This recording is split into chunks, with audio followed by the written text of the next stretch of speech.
I hear this noise from the back of the car where Ryder was. Can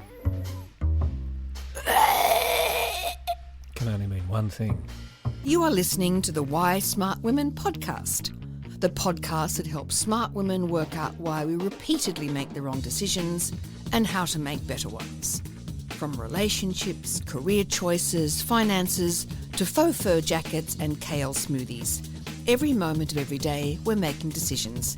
Let's make them good ones.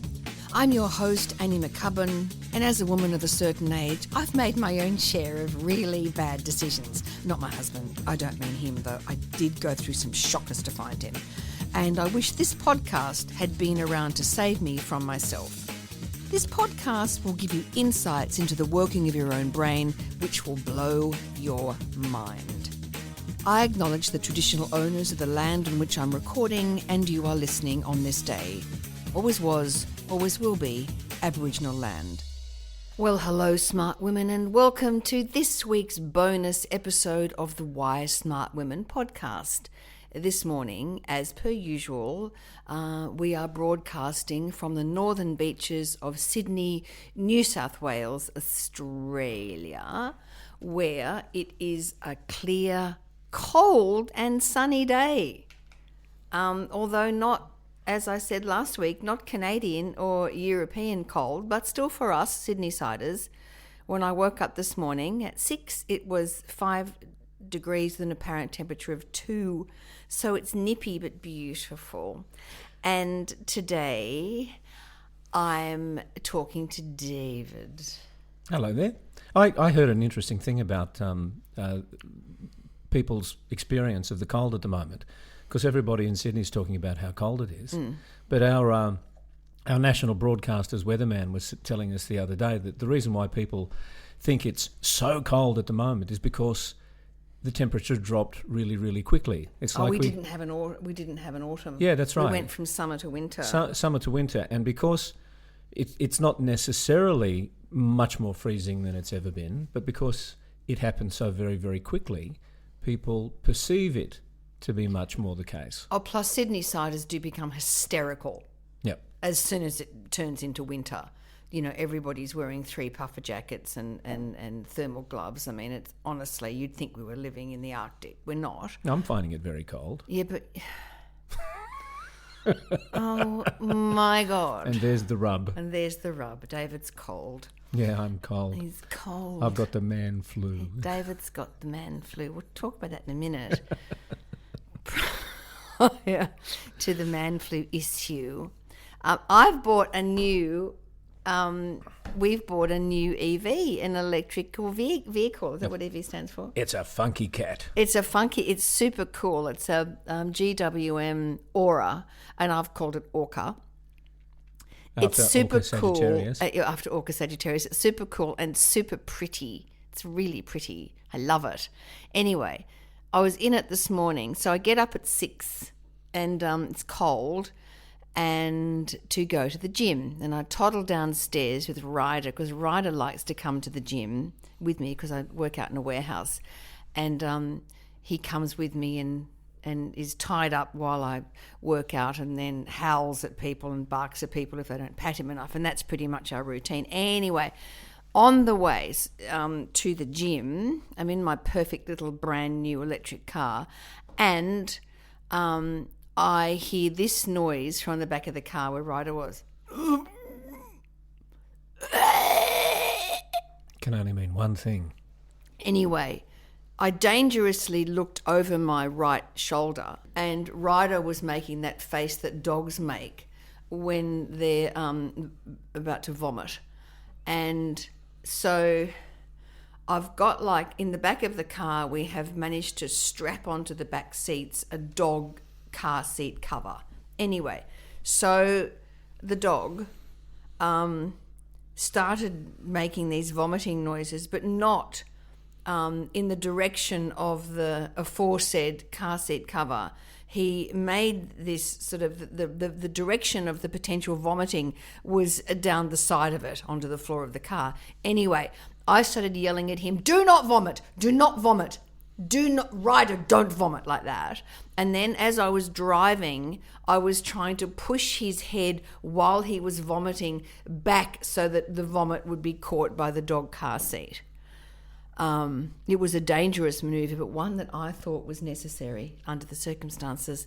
So anyway, when I got to the gym, I opened the back car door, and luckily there wasn't a lot of vomit, but what there was a bit of bright lime green plastic that he had chewed. I'd given him this ball yesterday at the gym, thinking that it was indestructible and he could just, chew on it and just have a nice time. But he hadn't done that. He had managed to actually chew off some of the lime green rubbery plastic stuff and ingest it.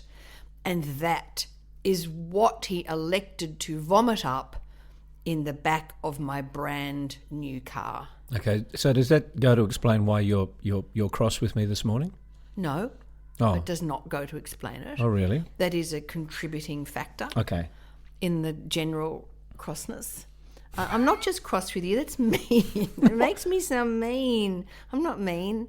Anyway, also, I am quite busy, and yesterday Harry and I managed to shoot 7 TikToks, and which is a lot of TikToks. They're going very well. Anybody who's watching them, thank you, because they cut across the normal bullshit that's associated with influencers. Anyway, we did that, and then I thought, because David's unwell, so then I did the washing, and I put the washing out, and then I thought I'd better walk the dogs, and then I walked the dogs down to DY, but then I wanted to have a swim when I got down there because it's really, really beautiful at the moment, even though it's cold, and I am quite heroic. So I went down there, and then I had to organise myself to take treats down, because if I don't take treats down, then what happens is as soon as I get in the water, Ryder goes off and starts barking like he's being murdered, and people feel sorry for him. But anyway, I gave them both a treat, and I got in the water. I was only in for 4 minutes, but it's very cold. And then I got home and I finished doing the washing, and I went downstairs and I did the shopping, and I got food, and I cooked a meal, and that's the other thing that's really irritating me, is they're in this brand new apartment, and 5 years old, sort of new, isn't it? New enough. And the dishwasher stopped working, and to your credit, you did try and fix it. Anyway, we had to call in a dishwasher guy, and when he arrived, I said, well, it's not working, it's only 5 years old, and he went, only 5 years, that's a lot. That's long for that sort of dishwasher. It's not... Is that bad, I'm doing that accent? I don't know. Is that how he sounded? Yeah. Okay, accurate, yeah. He said, for Smeg's not good. 5 years is done. He said, I can do your quote, I can send you parts, I'll probably not fix it. What is that the industry's perspective, that a dishwasher is done after 5 years? I don't know. And I said, what, you're going to send me parts and it's going to cost me another $600? He said, oh, yeah, you may as well get a new one. I was like, great, thank you. So I paid him the $187. Anyway, and then so now we've been without a dishwasher for, I don't know, over a week, which sounds really first world. It's such a first world problem, and I do apologise for that. However, I cannot do anything unless there's order around me, and dishes piled up in the sink drive me to distraction. So there's also that. It's hard. You're a bit overwhelmed at the moment, aren't you? Shut up. What? Shut up. What, I'm just supposed to sit here and go admire on. you. Admire your my fortitude. Yeah. Off to the gym at 6 o'clock in the morning. Well, I do. Caring for the animals. I do. Looking after the new car. I do. I looked after you. Yes. I made you beautiful chicken and rice and vegetable soup. And then last night I did special vegetable and beef strip wraps. Yes. Thank you. Thank you so much. Is that all right? Yeah. Okay, good. That's all right. I'm enormously grateful. And I'll make it up to you, darling. I'm so sorry I got sick. Oh, that's all right. You can't help getting sick. It's just like you can't help being irritated by the fact that I got sick. It's not just the getting sick, I think. I think there is a difference between men and women when they get sick. Ah. And And this is well documented, So mostly anecdotally. Mostly anecdotal. So are we going to use this time to dispel the myths of the man flu? You know, that the misunderstanding that... Do please go for it. Go and dispel. Really? Yeah, sure. Yeah, okay. Well, I mean, I'm not imagining that you were particularly irritated that I wasn't well. It's not the not being well. Yeah, I know. Cool. Well, I don't know about that. I mean, I know that's what you're supposed to say. You're supposed to say it's not that you're It's what you do around not being well. Yeah, and would you like to describe the you irritating go. thing that I do when I go, don't feel go, well? Go. You talk a lot about being cold, and it is cold. I just like to say it's cold. Yeah, it's not particularly relevant that you feel cold. I get that it's cold. I get that it's generally cold. Yes. But I'm saying the reason why I think I am, unwell. Less than my best. Oh, you are unwell. Is because I feel particularly cold. It's like I can put on many layers. I can be in a warm place, and yet I still feel cold. So that tells me, maybe there's something not right. This is not my normal state. Sure. Right? My normal state is to have a lot more energy and a lot more, push through or whatever you like. And when I notice my energy dropping and my mind getting fuzzy and a persistent feeling of cold that I can't shake with putting on extra layers, I think I'm a bit crook. Sure. Now, a bit crook. I'm not super crook. I'm not even sort of, medium to well done crook. I'm just a bit crook, and I don't want to get worse. And so I do the thing that I think is going to stop me from getting worse, and that is I lie down. I lie down. I know. I might even get under the doona. Yeah. I might even have a sleep in the middle of the day. Yeah. And I'm doing that only because I think that is what is going to get me back to where you need me to be, which is... Yeah, what? Which is what?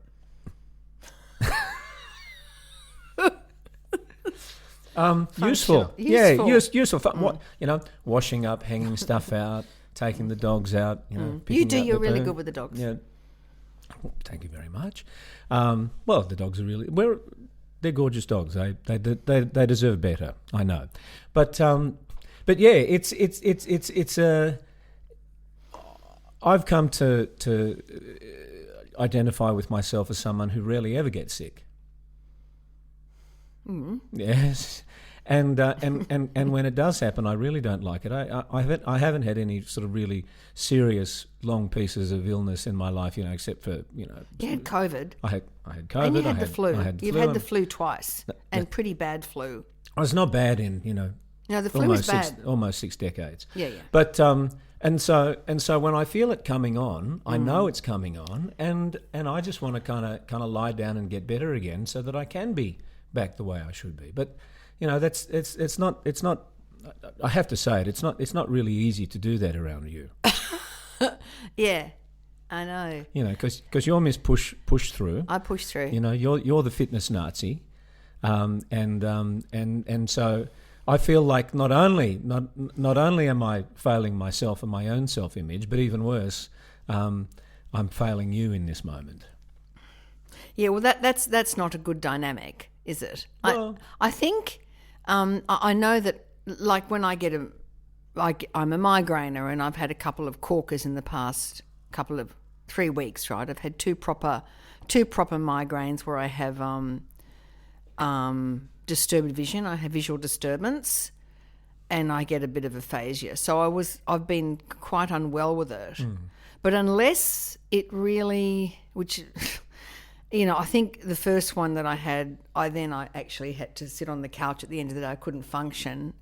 But generally speaking, if I get one, I will just push through it. I don't. That's just what I do. I generally have, and I know that I have a lot of push through. Yeah, that's right. And there is a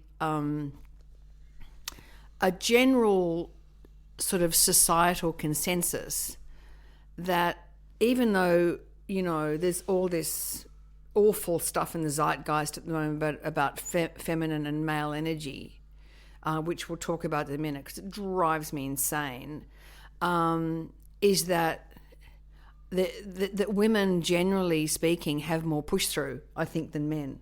Would you agree with that? There is a sense of just having to keep going. Keep going. That's all. Yeah. I mean, let me think about that. I mean, is it so generalised that you can say that that's a distinction between men and women? Women will push through. Well, I don't know. I know women that are useless as well, so I don't know. That's not very nice to say, is it? You know what I mean? Some. So you will remember a while ago that I did a course via an app on better management of migraine. And what it did was retrain you around the sort of language that you use when you get a migraine. Do you remember that? Oh, yeah. So it wasn't like it very well. This migraine is horrible. It was things like my head is not as comfortable as I would hope. Was that sort of stuff? Yeah, right? Yeah. It was coming out of resistance to the fact that you've got the migraine. Yeah, that's right. And you're going with the flow, which kind of makes sense. It wasn't just that. It was also being very careful about the language that you used in relation to the migraine. Do you remember? Yes. Yeah. And so I think the way we what we'll do, everybody, is we will find it for you and we'll put it in the show notes at the end, Harry. We'll put this in the show notes. So what I think matters as well is the language that we use around how we are feeling. Yeah. And I have said to you, I find you quite dramatic with the language that you use. I don't think that I am that dramatic. I know, but you'll come back from a gym thing and you'll say, I'm spent. I'm spent. Yeah, I'm spent. But that's very dramatic. You're not spent. You're a bit tired. Why are you spent? Spent infers this sort of, that the energy is gone and you're going to have to lie down on a chaise lounge with a wrapped up in a... You're being dramatic, No, I'm not. That is the... I'm spent. I had a whole bunch of... Okay, look up spent. I had... Look up spent. Look up the word spent. Or you, yeah. It makes sense to me. Spent meaning not the one where you've spent money. Yep. Mm.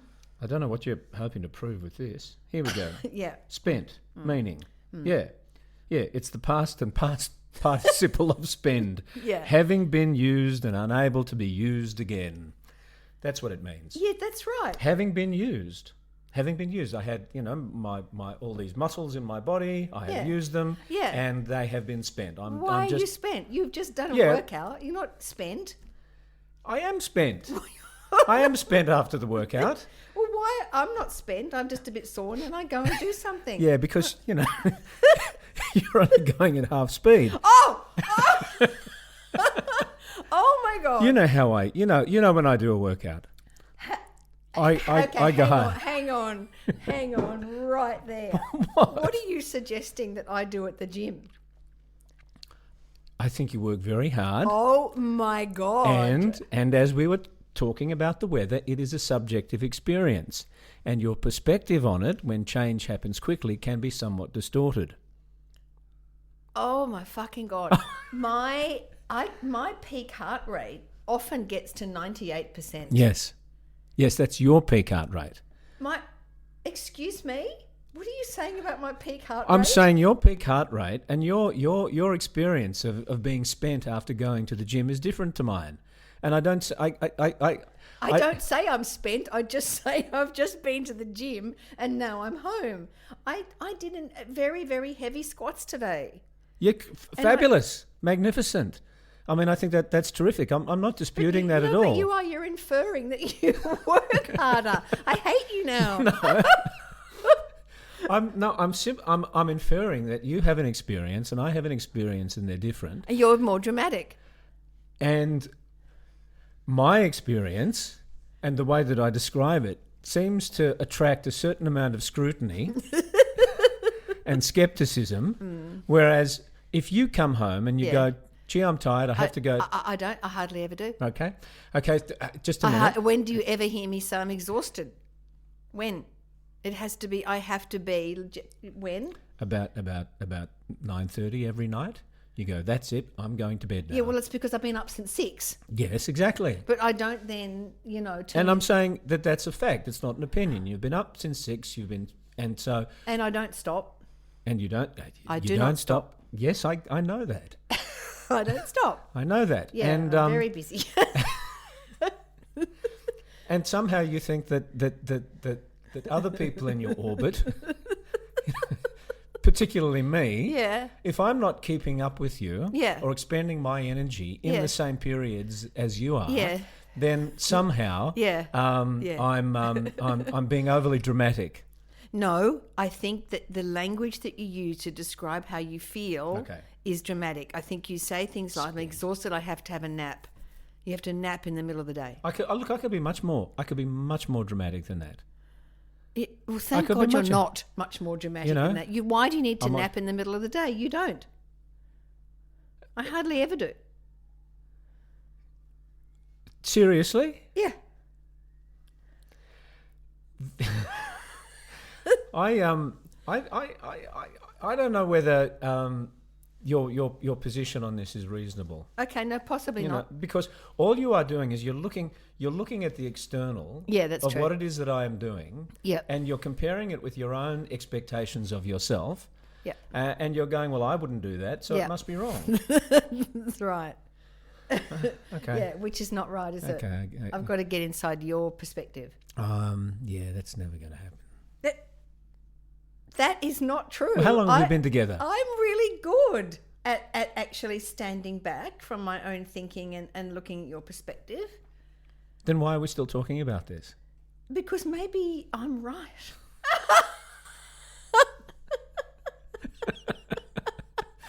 Okay. So you're good. You're good at stepping back and looking at other people's perspective, except for the times when you're right. Yeah. Okay. That's right. Okay, fine. That's familiar. Yeah. Anyway, I was looking at this besides that, and this is sort of relevant to what we are talking about, is there's all this stuff at the moment that's awful around masculine and feminine energy. Because you found a new quiz, haven't you? Yeah. Did you do the quiz? About to. Okay. What core energetic essence is most active within you, and how to use this knowledge to amplify your growth and healing in order to attract... It's terrible punctuation as well. Like full stop healing in order... anyway, lowercase. In order to attract healthy relationships, abundance, and live a truly fulfilling and authentic life. There's just so many words in that are ringing alarm bells for me. Abundance, healthy relationships, healing, authentic. And are they saying that this life force can be described in terms of male and female? Hold the line. That's the go? Specific action steps that will assist you in working through an unhealthy masculine-feminine essence or enhancing a positive masculine-feminine essence. See this language as well. Whilst empowering you to create new beliefs around love and relationships. Specific tools and processes I use with my private clients. He's got private clients. Poor them. To help them heal, evolve, and amplify the love within their life. Ready? I'm going to do it. Okay? I'm going to do it. Here we go. Find your core energy now. Okay, ready? Yes. Right. When I enter a room, 1, have strong presence. 2, attract people because I seem nurturing and free. 3, make myself small so that I'm not really seen. No. Which one? Is it? They're my 3 options. That's all I got. Okay, so you make an impact. You attract people with your loving, nurturing essence. Well, I am actually, people do like me a lot, don't they they? They do. I mean, do I have to pick one of the 3? Or? Yes, you can only pick one. Okay, I'll pick number 2. Yeah, okay, good. If I'm working out, I'm 1, flexible because I'm in the flow. See, it's terrible language. 2, laser focused on my fitness goals. 3, distracted by others' needs, such as answering calls and emails whilst working out. 4, he's got 4 options. Focused on areas that probably don't need work, but I'm trying to be the best.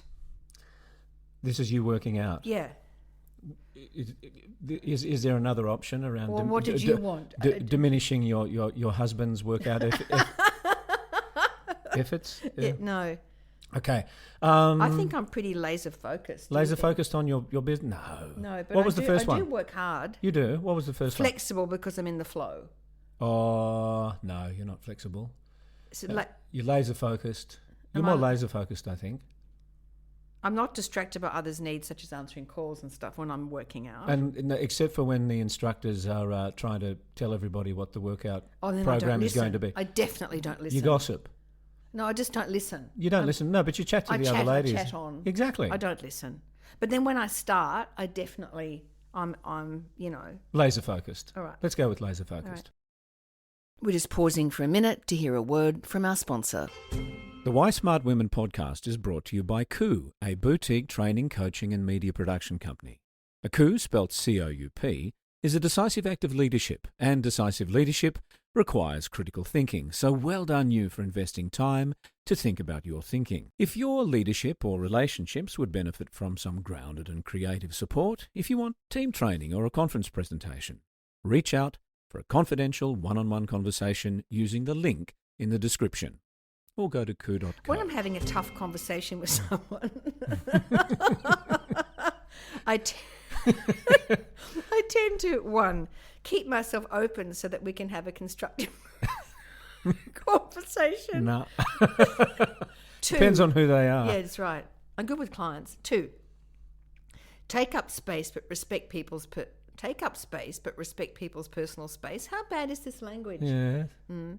Three, make myself as small as possible. No. Four, take up my space and may at times invade others' space. Yes. I don't do that. What? What are you talking about? Well, I don't invade people's space. Well, no, you invade, well, I mean, not physically, but you tell me, you know. Not just about you. Okay, all right, okay. It's about other conversations I'm having. Okay. Take up space, respect people's personal space. What about that? Okay, yeah. Yeah, that'll do. Oh, yeah. Okay. Oh, beauty. I love this. Which element best represents you? Earth, water, wind, or fire?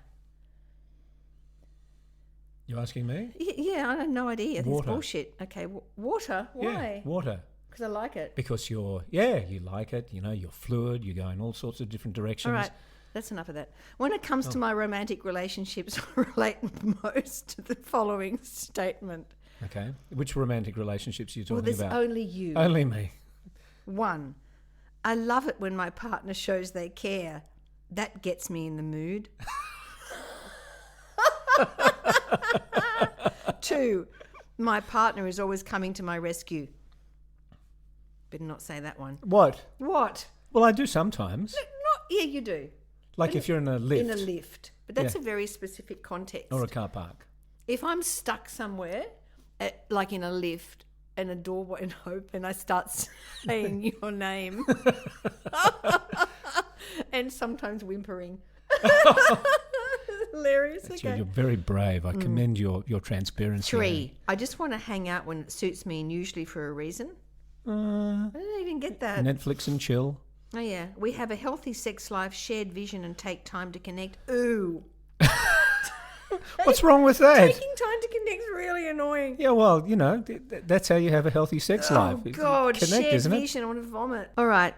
I reckon I'll just go. I just want to hang out when it suits me and usually for a reason. What about that? Yeah. Or I love it when my partner shows me they care. I do love that. Yeah, but you know, you don't sort of respond immediately. No. All right, I'll go for 3. Okay. No. All right. In your relationship, who's in charge? Okay, what are the options? Option 1, I struggle with this because we both want to be in control. 2, we have a pretty good balance. 3, oh my God, it's like we can't even make a decision. That's like status. That's like a status question, isn't it? It is a bit, but that's not all the possible answers. Oh, it's a stupid quiz, but let's just do hang on. What was A again? Okay, The first one? Okay, I'm going to read it for you.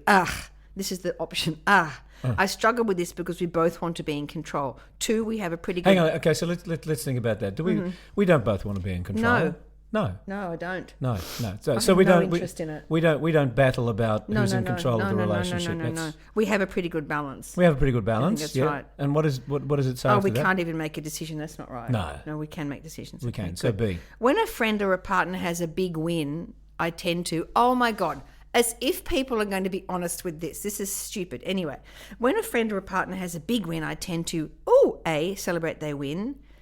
2, share how I'll never have success. Oh, so I guess they mean if it wasn't so badly written, tell them how I'll never have that success. Is that what they mean? I guess so. 3, show them I'm just as good as they are. Oh. 100%. Yeah, but what a stupid thing. Yeah. As if anybody's... Anyway, when I communicate in my relationship, I tend to, A, share on the surface but withhold how I really feel. No. B, allow myself to have a constructive conversation. 3, control, judge or criticise the other person when we're talking. Yep. 4, be an active participant but also support the other person in the conversation. Which one do you want to go for? C. Oh, that's so mean. What kind of... I mean that's it's you. only sometimes. I'm really nice. I know you are. Well, why did you make me do C? Well, what's the question? It's at the too top? late now. No, what does it say at the top? It says when. Yeah. It's gone. It's too late. Oh, okay. What kind of leader are you? 1, rational, strong and overall balanced. 2, David, kind, generous, wise and supportive. 3, overbearing at times and thrives on praise and validation. No. 4, super flexible and trying to lift up everyone around me almost to a fault. I'd say B with that one. Yeah, okay, good. What best describes you from the list below? I am constantly keeping myself occupied with stimulus, busyness and excessive socialisation. 2, I carry a strong need to disappear away from society to be alone. No way. Because I can't deal with the world. No. I have a regular experience of group chanting. Oh my God. What of all the choices, group chanting is one of them? Oh, this is the worst. Hang on.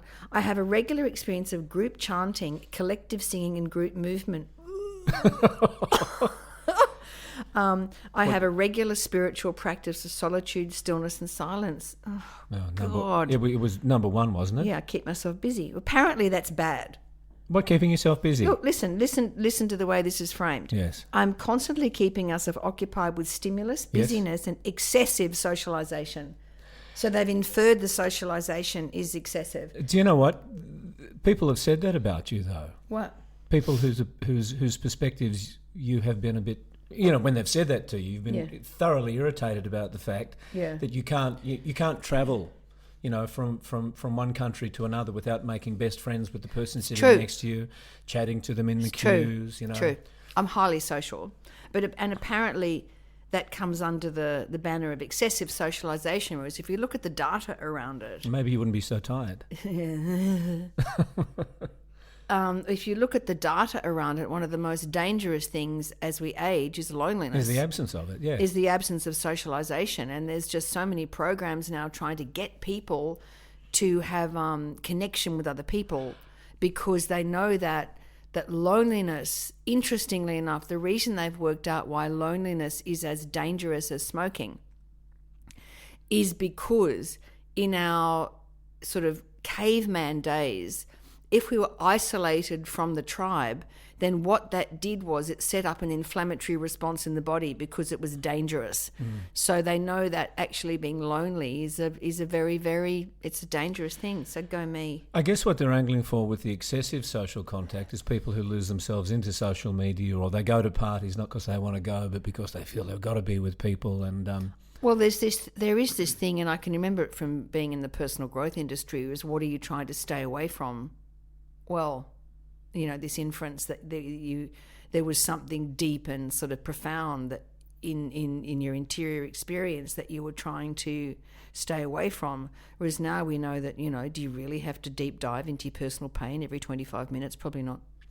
I mean, one of the things that make that answer inappropriate for you, and that is that even when we've got very good friends over for dinner, very good friends over for family. Yeah, I go, that's enough. That's right. You know when it's excessive. I do. You'll say, okay, bye. 9:00, time to go, bye. Yeah, I do. So I do. Yeah. People come over and then at about 9:30 I go, okay, thanks very much everybody, that was great. I do. So you like to keep yourself busy, but you won't let it get excessive. I do like my own company. It's why I write. Yes. I like to write and be on my own. Anyway. Which statement do you identify with the most? We could make up a really crappy thing like this. No worries. I want to celebrate life and everything it has to offer. Aww, Yeah. bless. That's you. Yep. I want to transcend life and experience freedom. What does that mean? Tell me what that means. Transcend life and experience freedom. What does that mean? I don't know. It's some sort of spiritual bullshit thing. Yeah, it probably is. Transcend the body. What's the multi-syllable Amazon gum mind-altering substance that people take? Ayahuasca. I think we've both got that wrong. Ayahuasca, Ayahuasca. Yagamumi, whatever it is. People go into the Amazon jungle and Can you take look it up for me? Just hang on one sec. Carrie, do you mind looking that up? I think it's ayahuasca or something like that they take in the Amazon. Yeah. Yeah. Okay, so transcendence. I mean, people will take drugs in order to transcend. What does transcend mean? And feel free to transcend. The physical body and the sense of that you are separate. That you are more than your physical presence. Ugh. Yeah, I know as your physical presence isn't enough. It's enough. The thing is, there is the business about how if you understand the sense of there is a oneness that connects all people, then that gives you a sense of personal peace. There's a whole lot of people I don't want to be at one with. Right, that was okay. 3. I'm too caught up in my mind to be celebrating anything. No, I'll celebrate when something in life happens. It's worth celebrating. We know people like this, don't we? Yeah. So I want to celebrate life and everything it has to offer. Would you agree? Yeah. Yeah, and what we were talking about before was the ayahuasca, which causes... Read out what it causes, David. Sounds lovely. Ayahuasca, and I'm not even sure that I'm saying it right. It is a drink, an indigenous drink that was used amongst the indigenous folk in the 19th century in South America, I think. And so transcendent seeking Westerners have gone and they've taken this hallucinogenic drug, and some of them have had terrible trips on it. I mean, some people must have had a nice time. People have died as well. And the notion is that you vomit and have diarrhea and you purge yourself or something. And then you're enlightened. Transcendence and freedom. So that's the next one. So I want to celebrate life. I've done that. What comes when it comes to my spirituality? What does it have? One that I don't have any. I know that I have a lot to learn on this journey and I'm open. 1. 2.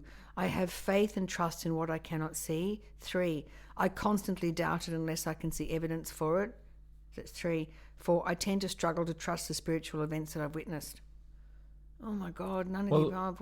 Number 4 assumes that you have witnessed spiritual events. I think you're number 3, aren't you? Well, yeah, I guess. When it comes to expressing my emotions, I'll oftentimes express my emotions and see what I can learn from them. Actually, I do that. Shy away from expressing my emotions because I'm too afraid of what will happen. No. 3, honour my feelings and experiences so that I can take whatever action is necessary to live in integrity. Oh my God. Bottle it up and move forward to get past whatever the issue is. Number 1. When I'm working, I feel like I show up as someone... This is very long. Is it nearly over? It's killing me. When I'm working, I feel like I show up as someone who is always learning so that I can create solutions. 2, powerless, and sometimes I feel a little like a victim. No. 3, confident, consistent, reliable, and assertive. A leader who has to control and dominate everything to get things done right. None of the above. What about someone who's always learning? I do learn. I'm a self-learner. Yeah, you do. B. Powerless? Well, if it's... powerless, and sometimes I feel a little like a victim. No, but I think about you and technology, What the fuck? What are you bringing up technology for? What about the rest of the stuff that I do? Like when I lead in a room. Oh, when you lead in a room? Well, that's when I'm working. Oh, when you're working. Oh my God. Okay, sorry. Yeah, whatever you say. Someone who is always learning. Okay, you're always learning. Oh, David, I am. I know. What about confident, consistent, reliable, and assertive? I am like that in the room. 100%. Thank you. Oh my God. Which statement do you resonate with the most? I love it when I'm just being productive and contributing. Yes. I do love that. I'm my happiest when I'm just being and in the flow of things. What? I'm I am a super high achiever and I just want to grind it out. I feel like I always need to be doing instead of just being. A. Go for the A. How do rest days make you feel? Underutilised. A, I love them. Fill up my cup, which is vital for my creativity. No, you hate them. I hate them. I need a rest day every once in a while. No. Antsy. I need to be working on something constantly. Yep. That's me. L4, actually feel kind of lonely and sometimes, okay, that's antsy. If you ask my friends about me, they'd say that I, 1, don't stand up for myself as much as I should. No. Follow my heart and it never fails me. Oh. Maybe. Have a pretty big ego. No. Ego, I'm friendly and nice. Anyway, shut up, David. Go after what I want with passion and integrity. No, B. Follow my heart. Closest. When ordering dinner, here we go. This would be a goodie. When ordering dinner, I'm most likely to order it and make David eat it. Yes. Right, take one look at the menu and be fairly clear and confident as to what I want. No. This is classic. Ask my friends, the wait staff, what I should get. Yes. Yep. Glance at the menu, listen to the wait staff's recommendations, then decide. Order for everyone at the table without asking. No way. Ask my friends, the wait staff, what I should get. Right? Yeah. I mean, you'll 50 times. You'll do that fourth one if you're with a group of people who are irritating you. Yeah, that's true. You just go, shut up, I'm going to order. Ordering. Do you ever have an interest in sharing your feelings? Do you ever have an interest? That's the question. I want mostly facts, not feelings. 2, yes, feelings, thoughts and actions all work together. No. What? I'd love to share my feelings, but doing so might hurt me or someone else. No. I do, and my preference is that I process my feelings first so that others do not spill onto others. You don't want to share your feelings because you're worried that you're going to bore people. That's true. You don't expect that anyone's going to be terribly interested in the way that you feel. That's right. I'll go for I want mostly facts, not feelings. No, feelings, thoughts and actions all work together. How about that? Okay. It's bullshit, but anyway. People close to me would best describe me as letting my emotions get the best of me, super analytical and logical, maybe a little too distant, pretty balanced, level-headed and open-hearted. We'd have to say C, the last one. They want to send me my results. Yeah, put in your email address, go on. As Annie's putting it in, the terrible irony of this is that that Annie and I are actually having a conversation around creating our own kind of diagnostic around people's critical thinking and the way that they do apply critical thinking to relationships, to well-being, to their careers, maybe to their finances. And so, almost quite by accident, we've stumbled over this quiz that Annie has just completed. They're probably going to send the results to her email box. And I can assure you... Oh, it's there already? How come it sent it to me already? Oh, well, that's great. Oh, okay. Their tech stack is obviously working well. Healthy feminine core essence. Oh, good on you. That's what you want to hear, isn't it? You have healthy feminine energy. However, you don't have to be a female to have feminine energy. Phew. Oh, that's good. Being in the divine feminine energy means you're open and receptive and led by your heart. Creativity is one of your strengths. You're able to share openly, trust your body's intuition and collaborate openly to create magic in the world. Blah, blah, blah, blah, blah, blah, you create magic in the world. Yeah. Your energy can shift in different scenarios, making you adaptable and versatile, so you want to make sure you're reflecting on maintaining that healthy balance of energy and when you need to practice the law of polarity.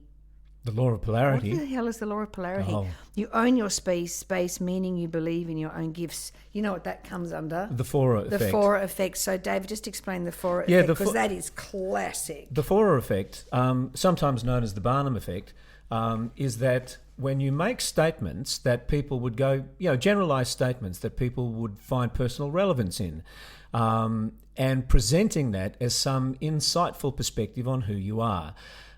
It's like horoscopes, horoscopes that say, something interesting is going to happen to you today. I mean, or you're the sort of person who can hold your own but is really, really friendly, or you're the sort of person who is trusting of people but also you're no fool. Yeah. That actually said nothing to me. Yeah. And the issue that I have with this notion of testing for the feminine and masculine energy is it's pointless, and it will not lead people to actually analyse the way they are thinking, which then leads to the way they behave. So the only way to make better decisions is by having good analytical skills about your thinking. And that is what is missing from most of it. So we are going to try and develop a diagnostic because I think it would be quite helpful. Don't you? Yeah. When I say we are useless at that. I'm useless at anything techie, but David's really good. Would you like me to help you with? I don't think I'm very good, but I'm you willing, are. You're very, very clever at that. I'm willing to give it a crack because I do want to make I do want to sort of offer you and your listeners something that is a bit more interactive, where they can get some useful feedback on what their patterns might be, their patterns of thinking, and not just reply with a, you are creative or... You are creative and flexible. You are selling yourself short. You are not taking the opportunities that you could do. You are leading yourself into the valley of the shadow of death. Or, God. I think these diagnostics that do come up with these formulaic judgments on who you are and what you are less useful than something that gives you feedback that has some humility. Based on the answers to your questions, we notice these kind of patterns. And if that's the case, you might try this. You might do this. You might talk to your partner about this. You might have a conversation with a therapist about this. You might do something. A diagnostic is only ever the beginning of the conversation. And what's distasteful about these ones is that they kind of sit on the podium inside the temple and say, this is who you are. Oh, it's all the spiritual bullshit. It's unbearable. When really they don't know. Yeah, they don't know. They don't know who and, you are. I've been posting a lot this week about the notion of trauma and that some of us are traumatised and some of us aren't. Some of us I interviewed somebody this week who genuinely had an out-of-control anxiety disorder and she had terrible PTSD from a work issue. She was traumatised. She was genuinely traumatised because her body, she just couldn't work. She couldn't get her head off the pillow. And I think the issue is that we are now, every negative experience gets put into the trauma bucket or we're triggered by something. We're not all triggered and we're not all traumatised. However, we have all emerged from childhood with thinking patterns and beliefs, and also the rest of our lives as well, that either work for us or don't. And that is what I think is worth looking at. Belief systems that are useful or not useful, and repetitive thinking patterns that are unconscious and then affect the way you make your decisions. Because the decisions that we're making about relationships, work, health are major. And yet the analysis we put into them is quite minor. So if I was to say that I was completely spent after a gym workout and was feeling quite traumatised by the way that you were not allowing me to lie down and have a nap, you just say, toughen up, princess. Yeah. There are people who have worse problems than you do. Get it into perspective. perspective. I know that that's not good. I know that actually is not a good perspective to have, is that there are people worse off in the world. We know that. And I'm sorry I'm sorry about that. I just, we have a different approach. We just have a different approach, I think. Yeah, and look, I don't object to having to hear it sometimes that that I'm possibly leaning into my own dramas tiredness. or my own tiredness or that you're not happy with it with what it is that I'm bringing. In the moment, I may not enjoy it, but over time, it does set a message. I get a sense of what the expectations are and what I need to do in order to contribute to this relationship in a way that is constructive and sustainable. Well, that's good. So can we go and buy a dishwasher? Sure. Thanks. Absolutely. Awesome. Well, thank you, darling. Are you feeling better? I'm still cold. Oh my God! And this exhausted you. I've been a bit triggered by this conversation, and I might need a little bit of a lie down now, just to find my centre again, so I can transcend. Yeah, we need to transcend to freedom. Transcend to freedom, and while we're doing it, let's find some abundance. Yeah. Okay. Thank you so much, David. Thank you so much to Harry, my wonderful producer. And thank you to all your listeners wherever you are in the world. I hope you're having a lovely day, and it's farewell from the northern beaches of Sydney, New South Wales, Australia. See ya. Thanks for tuning into Why Smart Women with me, Annie McCubbin. I hope today's episode has ignited your curiosity and left you feeling inspired by my anti-motivational style. Join me next time as we continue to unravel the fascinating layers of our brains and develop ways to sort out the fact from the fiction and the over 6,000 thoughts we have in the course of every day. Remember, intelligence isn't enough. You can be as smart as paint, but it's not just about what you know, it's about how you think. And in all this talk of whether or not you can trust your gut, if you ever feel unsafe, whether it's in the street, at work, car park, in a bar, or in your own home, please respect that gut feeling. Staying safe needs to be our primary objective. We can build better lives, but we have to stay safe to do that. And don't forget to subscribe, rate and review the podcast and share it with your fellow smart women and allies. Together, we're hopefully reshaping the narrative around women and making better decisions. So until next time, stay sharp, stay savvy, and keep your critical thinking hat shiny. This is Annie McCubbin signing off from Why Smart Women. See you later. This episode was produced by Harrison Hess. It was executive produced and written by me, Annie McCubbin.